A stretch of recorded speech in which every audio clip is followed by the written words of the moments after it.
Dear students, welcome to the part 4 of the lecture on dentition in mammals. In this session, we will be discussing cheek teeth types based on cusp patterns, dental formula, and teeth modifications in mammals. These portions we already discussed in the other sessions, that is the importance of dentition, the characteristic features of dentition, thickodont, heterodont, diffeodont, then the structure of mammalian teeth. Then about the attachment of mammalian teeth, succession of mammalian teeth, kinds of teeth in jaw. So next we will move on to the cusp patterns.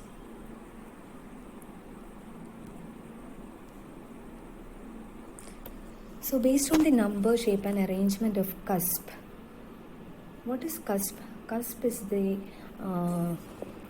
projections that we see in the crown area of the teeth, and based on these cusp there are different types of cheek teeth like triconodont, trituberculate, bunodont, cecodont, selenodont, brachydont, hypsodont, lophodont. So triconodont, this is found in extinct mammals, that is fossil Mesozoic mammals, example triconodont. And here molars are with 3 sharp conical cusp which is arranged in linear series. In the picture you can see conical cusp which is arranged in linear series, that is one after the other. Now trituberculate, this is also found in fossil mammals. It is not seen in any mammals which is existing now. That is we see them in fossil Mesozoic mammals, examples Placotherium. Cusp or tubercles, these cusps are also known as tubercles. They are arranged in a triangle. You can see the cusps here, that is which is marked as B. You can see 3 cusps, conical cusp which is arranged in a triangle. That is the diagram which is marked B. Then bunodont. The picture shows the structure of a bunodont teeth. These are found in mammals with mixed diet, that is in omnivores, example humans, pigs, bears, monkeys. And here there are small, separate, blunt and rounded cusps instead of sharp or pointed ones, and it is meant for crushing. Next is cecodont. These are enlarged blade-like teeth. The teeth will be blade-like and they are known as carnassials. They are having sharp cutting cusps and it is used for slicing, chopping, tearing flesh. And examples are teeth of wolf, that is cheek teeth of wolf, dog, lion, cat, etc. Then selenodont. This type of teeth, cheek teeth, occurs in herbivores, mainly in grazing mammals. Here the crown of the cheek teeth bear crescentic cusp of hard enamel. The cusp will be in the shape of in a crescent shape, and it is made up of hard enamel. Example, the cheek teeth of cows, goat, deer. Then brachydont. This is low crown teeth. The teeth which are low crowned are known as brachydont teeth, and they are having short roots also. So here the tooth consists of crown which is above the gingiva, constricted neck at the gum line, and root which is embedded in the jawbone. Example, humans, dogs, cats, pigs. In hypsodont dentition, here the teeth are very much elongated. They are having high crowns. You know what is crown? Crown is the area which is projecting above the gum line. So that crown area will be very high, and this is also commonly found in grazing herbivores that feed on fibrous foods. So high crowns provide extra material for wear and tear. Since they are grazing mammals and the food is of fibrous nature, they will be grinding and there is possibility of wearing of teeth, wear and tear of the teeth. So since the crowns are very high, it provides extra material. If it is wearing also, there are more there. The crown is very high, so that if it is little bit wearing also, there is no problem. Example, horse, cows. Lophodont. Here the molars have hard and elongated enamel ridges called lofts. This one is very important. This is often asked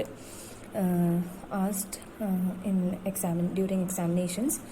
So molars have hard and elongated enamel ridges, and these are known as lofts. Common in herbivores that grind their food thoroughly. Example, tapirs, manatees, many rodents, and elephants. And extreme forms of this lophodont condition is seen in elephants.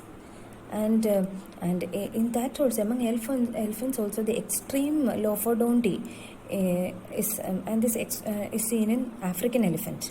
And this extreme lophodonty is known as loxodonty. So, and this loxodonty we see in African elephant, and that's why they have the genus name Loxodonta. Okay. Now, next is about dental formula. This dental formula represents the number and kinds of teeth in a species of mammal. It is a short equation. And since two halves of the dental arch is identical, only one side is shown in the dental formula. Only one side is shown. It is not the upper lower side, not like that, the right or the left side. Okay, only one side is shown. And teeth of the upper and lower hemiarch are separated by horizontal line. So we call this a hemiarch, upper hemiarch or the lower hemiarch. So the upper and lower hemiarch, which is separated by a horizontal line. That's how this dental formula is shown. And teeth of the upper hemiarch is shown in the numerator, and teeth of the lower hemiarch is shown in the denominator. And the kinds of teeth are denoted by their initial letters. Numbers of teeth shown in formula multiplied by 2 gives the total number of teeth in a species. That's how we find the total number of species, by looking at the dental formula. That is, the number of teeth shown in the formula, we should add that numbers together, and we should multiply it by 2. Then we will get the total number of teeth in the mouth. So maximum number of teeth in heterodont mammals is 24.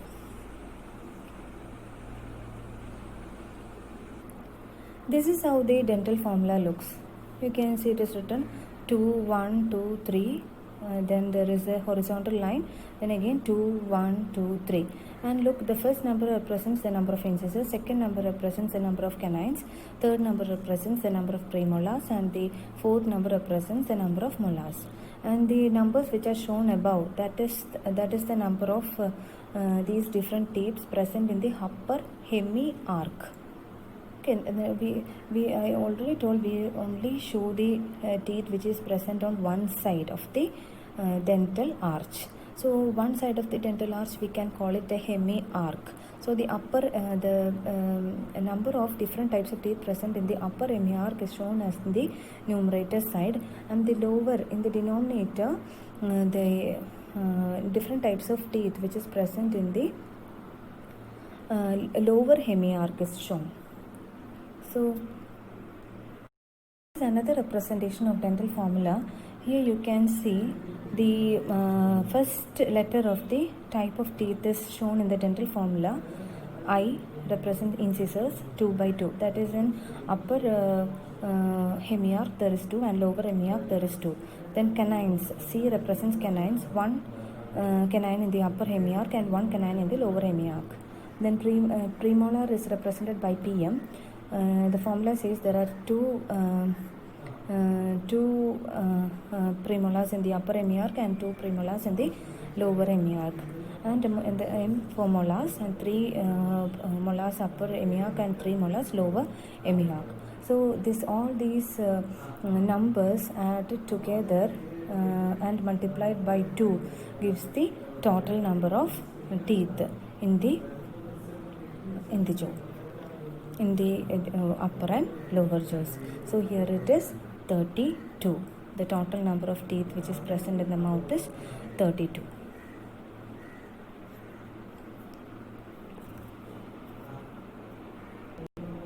This is another picture showing the dental formula of horse and pig.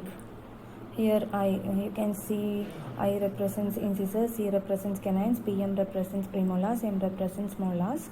And you can see 3 by 3 it is written, upper hemiarch 3 and lower hemiarch 3.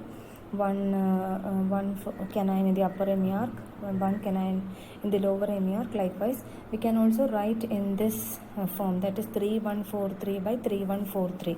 We can, if we know about the dental formula, we can just understand that the first number will be representing the incisors, second number will be representing the canines, third will be representing premolars, and fourth will be representing molars. So we need not write the initial letters in the formula. We can write the formula without writing the initial letters also. So here what they have done, they have you can see it is added together and it is multiplied by 2, and we get the total number of teeth, that is 44. So how we add here? You can add 3 plus 1 plus 4 plus 3 is 11. So 11 in the numerator and 11 in the denominator. When we add the numbers in the denominator and numerator, it will be 22. And when we multiply this 22 with 2, it will be 44. And that's how we find out the total number of teeth from a dental formula.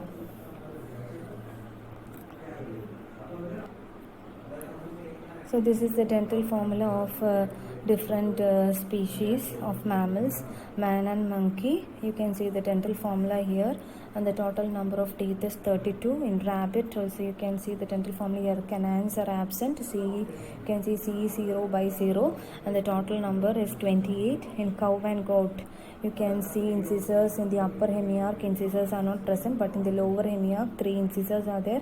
Canines are absent in the upper hemiarch, but it is present in the lower hemiarch. So 0 represent absence of teeth. Then you can see how it is added: 0 0 3 3 in the numerator, 3 1 3 3 in the denominator, and total it and multiply by 2, you get 32. In dog, this is the dental formula for the dog, and when we multiply it by 2, add the numbers and multiply by 2, we get total number 42. And rat and mouse, this is the dental formula. For elephant, this is the dental formula. For kangaroo, this is the dental formula. Then for sheep, this is the dental formula. Next we will talk about teeth modification in mammals. The first one is diastema, and that we already discussed. The next is in insectivorous mammals like moles and hedgehogs. Here the upper and lower incisors are elongated, are in the form of a forceps. This is to catch insects. Previously we saw some pictures that was of rats and rabbits. That is also teeth modification. The incisors which are very long in the front row, that is also a teeth modification. What I told now is in moles and hedgehogs it is in the form of a forceps. That is a teeth modification. Then in spiny anteaters, tachyclosis, there is no teeth at any stage of its life. That is also a teeth modification. Then horny epidermal plates, these are found in platypus. That also we discussed in the first part. This is a secondary toothless condition. Here the embryonic teeth is replaced by horny epidermal plates in adults. This is used for crushing mollusk. Then next modification we see in true or great anteater myrmecophage.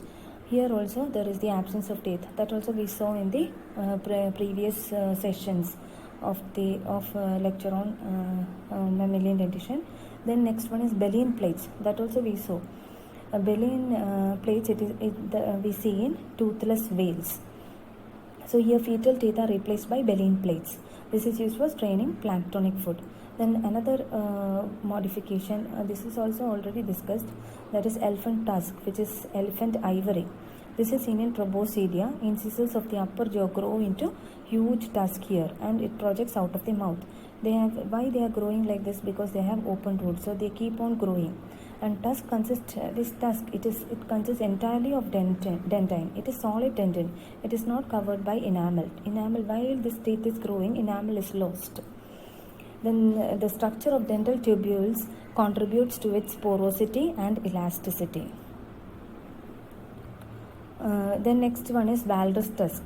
These are modified upper canines. This is used to break open clams on the ocean floor. Next is musk deer tusk. These are also modified upper canines, and this is used for self-defense. These are small modified upper canines. They are a little bit longer. long and lengthy, but not lengthy as walrus tusk. Next is tooth comb. Tooth comb, it is also known as dental comb. It is a dental structure found in some mammals, mainly in lemurs, loriszoids. Mainly we see them in lemuriform primates. We see them in tree shrews, hyraxes, some African antelopes, and this comprises of a group of front teeth which is arranged in a manner that facilitates grooming similar to a hair comb. So these are the main tooth modifications that we see. I will also, in another session, I will share with you the pictures of the cusp patterns as well as the pictures of tooth modifications. Thank you. This is the image of cycodont teeth. You can see there are sharp cutting edges. They are known as carnassials. We see them in dog, wolf, etc. In this image, you can see solenodont, lophodont, and bunodont as well as cecodont, which I showed earlier. In solenodont, there are vertical ridges, crescent-shaped ridges can be seen in solenodont. In lophodonts, you can see the lobes here. Then in bunodont, the cusps are very low crowned. It is smooth also. And in cecodont, the fourth picture image shows cecodont, where there are sharp cutting edges. Here you can see the sharp cutting edges, and that is known as carnassials. These teeth are known as carnassials. These are also lophodont teeth with the presence of so many ridges known as lobes present in different organisms, in tapirs, chinchilla, then Formes and Rattus. In this image you can see the solenodont tooth and the lophodont tooth. The difference you can see in the cusp. One is crescent shaped ridges can be seen, crescent shaped vertical ridges, and the other one lobes, high ridges can be seen in lophodont tooth. This is again another picture showing bunodont, lophodont and solenodont. You can see the bunodont, the cusp is very smooth, in lophodont ridge like, and in solenodont crescentic shaped dental projections can be seen. So enamel projections, they will be enamel projections can be seen in solenodont. So these are the differences in structure of bunodont, lophodont and solenodont. This is an image showing brachydont and hypsodont teeth. Brachydont, it is having a low crown and a short root and a thin neck region, but hypsodont, you can see the crown is very high. Look, after the pulp, the above region, that is the crown region. After the pulp cavity, above it is the crown region and it is very high. That is the feature of hypsodont dentition, which is seen in animals which grind fibrous material. These are images showing hypsodont dentition. You can see how different tooths are arranged in the jaw, and its crown is projecting high into the mouth cavity. Here also the crown is projecting high into the mouth cavity. This is another image showing hypsodont dentition. This is the dental anatomy of a horse. You can see the elongated tooth inside the jaw. This is the image showing walrus tusk. You can see in the length of the tusk. It is not as huge as elephant tusk, then also it is very much elongated. This image shows musk deer tusk. You can see it is again smaller than walrus tusk. but when we talk, it is talk comparing to other organisms, it is elongated. This is the image of a tooth comb that is seen in lemurs and other animals that we described earlier. Look, it is in the shape of a comb. It is used for grooming, and certain other functions are there.